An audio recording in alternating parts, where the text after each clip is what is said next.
Olá turma que segue o canal, vou tentar fazer um vídeo aqui de pós-jogo, tentar organizar minhas ideias para colocar o que eu achei do jogo,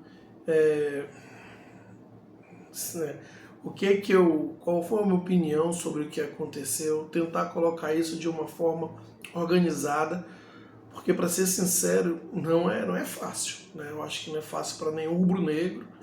E vou tentar fazer isso de uma maneira organizada aqui, minha sequência de pensamento do que eu achei sobre o jogo, minha opinião. Eu vou tentar fazer isso de uma maneira assertiva, organizada, porque, como eu disse, não é fácil. Bom, esse foi um jogo que o Flamengo perdeu muito em função do seu técnico. Hoje o Tite pesou a mão na quantidade de erros.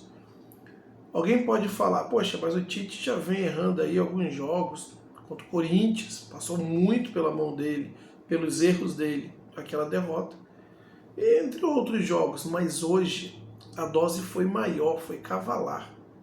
Hoje ele errou do início ao fim, desde a escalação e em todas as substituições, na postura e até na coletiva, a maneira como ele se colocou na entrevista, sabe? Já fiquei com uma sensação que o Flamengo está eliminado.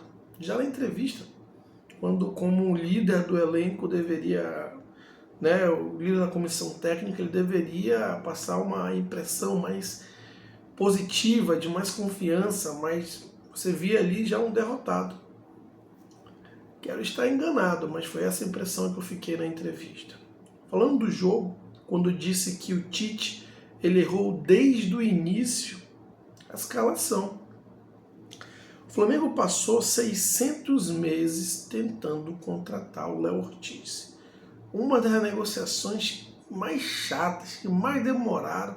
O Bragantino tentou esticar a corda de tudo quanto é jeito.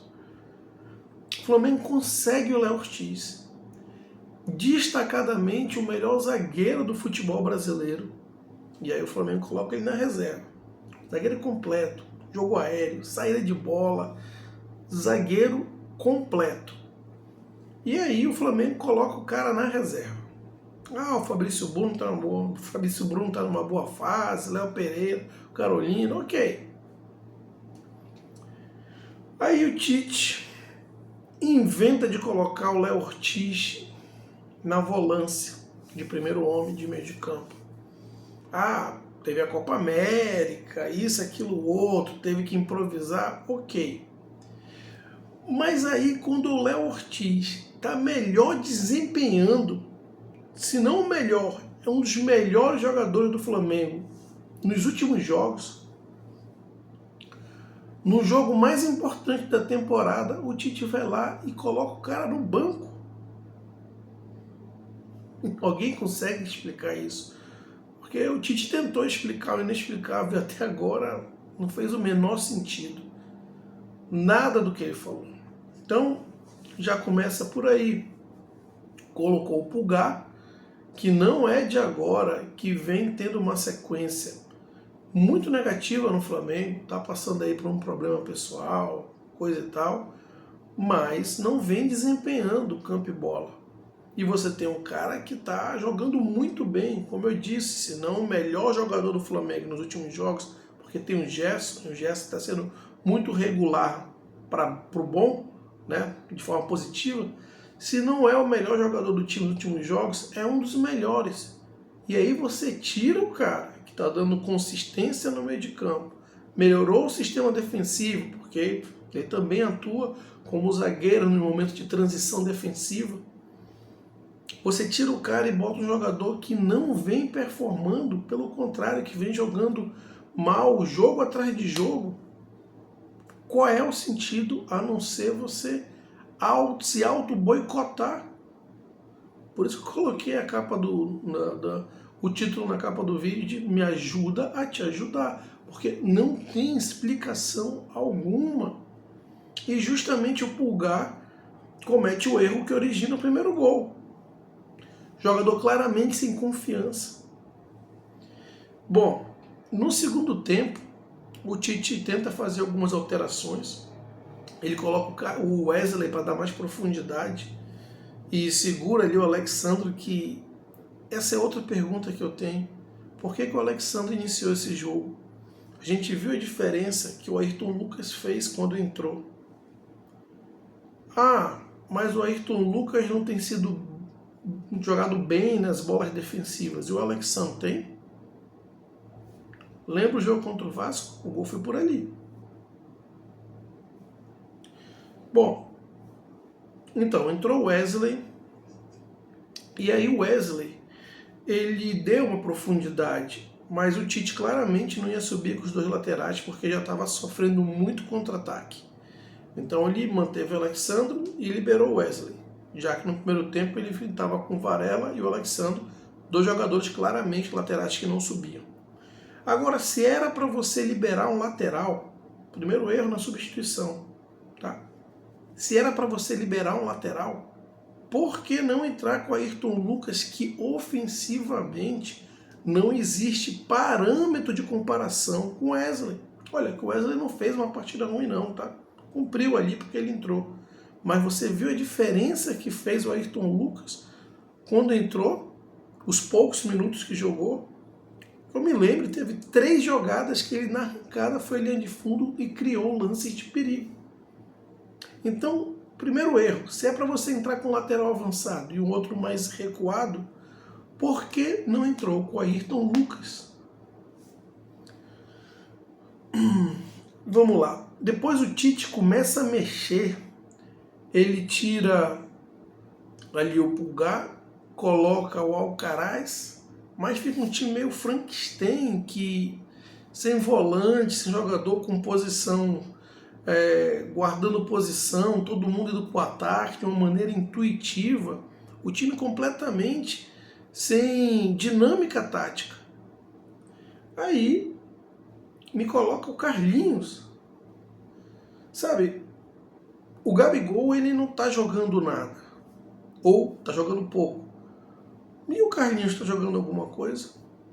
Então, entre colocar alguém que não está jogando nada, mas é o maior artilheiro do Flamengo na Libertadores, fez 4 gols em 3 finais de Libertadores pelo Flamengo. Entre alguém que não está jogando nada, ou que não joga, nunca jogou nada, que é o caso do Carlinhos, e o Gabigol, que não está jogando nada no momento, mas nota-se que está ali com vontade.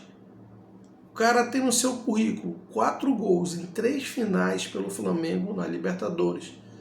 É o jogador brasileiro que mais fez gols na Libertadores, na história da Libertadores. Eu te pergunto, você vai pensar uma vez pelo menos em quem você vai colocar? Eu fiz essa pergunta para alguns rubro-negros, mesmo aqueles que não suportam mais o Gabigol, querem ver o Gabigol fora. E eu não consegui ter uma resposta contrária que não fosse ter colocado o Gabigol. Eu não consigo entender o que passou na cabeça do Tite.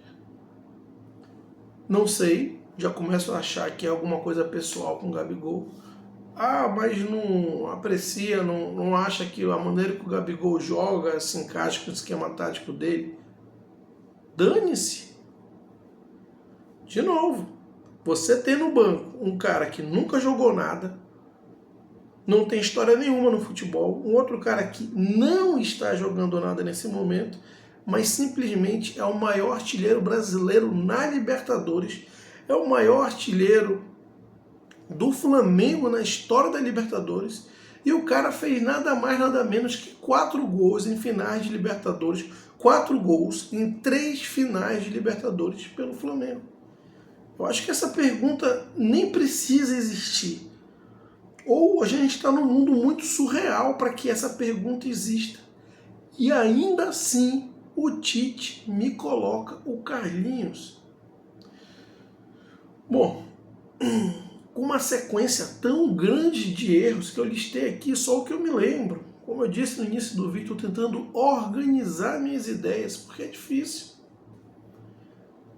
com uma sequência tão grande de erros, uma combinação tão grande de erros, era impossível ter um resultado diferente que não fosse a derrota do Flamengo. Não, sei lá, talvez um gol ali aleatório, porque o Flamengo estava jogando de forma intuitiva.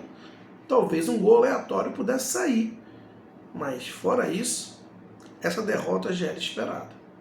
Pelo que a gente viu em campo, pelo que se apresentou desde a escalação e pelas substituições que foram sendo feitas no decorrer do jogo, cada vez era como se fosse um show de terror. Cada vez ia ficando pior. Enfim. E por fim, a entrevista do Tite tentando explicar o que não tem explicação. Eu fiquei com a impressão que nem ele se convence do que ele explica. Porque não tem explicação. Eu tenho alguns amigos, como eu disse, o canal já diz o nome, Flamenguista do Norte, eu fico no Norte. Eu fico no estado do Amazonas, a 4 horas de avião do Rio de Janeiro. Mas eu tenho amigos que cobrem o Flamengo, que estiveram no jogo. A informação que eu tenho desses amigos é que o Tite, ele não é que ele perdeu o vestiário, tá? Ele é uma pessoa respeitada lá. Os jogadores gostam dele, mas não confiam mais em suas ideias. Isso, para mim, fica muito claro quando você vê um bando em campo. Não existe dinâmica tática. Não existe. E não é de agora, tá? Eu não tenho a resposta para tudo. Não vou entrar nesse oba-oba que estão dizendo agora que tem que mandar o Tite embora amanhã. Se isso fosse resolver e classificar o Flamengo na semana que vem na Libertadores, eu torço para o Flamengo, eu não torço para técnico, para jogador. Eu ia pedir isso, mas eu não acho que isso vai resolver alguma coisa nesse momento. Mas tem que se pensar, desde agora, os candidatos que estão pleiteando ser presidente pelo Flamengo já, sabe, se a temporada for pro lixo mesmo, se já não é, seria interessante fazer um acordo com o Tite e já iniciar um outro treinador para fazer um trabalho para ir já pegando, conhecendo o elenco, fazendo toda uma preparação para a temporada que vem, porque essa temporada está muito próxima de ir para o ralo, igual foi a temporada passada. E aí, fazendo uma crítica mais incisiva e direta, o Tite, no jogo de hoje, teve um peso enorme no resultado negativo do Flamengo. E vem tendo em vários jogos que o Flamengo não se apresenta bem e perde. Mas a diretoria, a falta de planejamento, o amadorismo na gestão do futebol tem um peso muito, mas muito mesmo, muito maior na temporada inteira, em tudo o que vem acontecendo com o Flamengo. E isso desde o ano passado. Bom, tentei aqui colocar minhas ideias de uma forma organizada.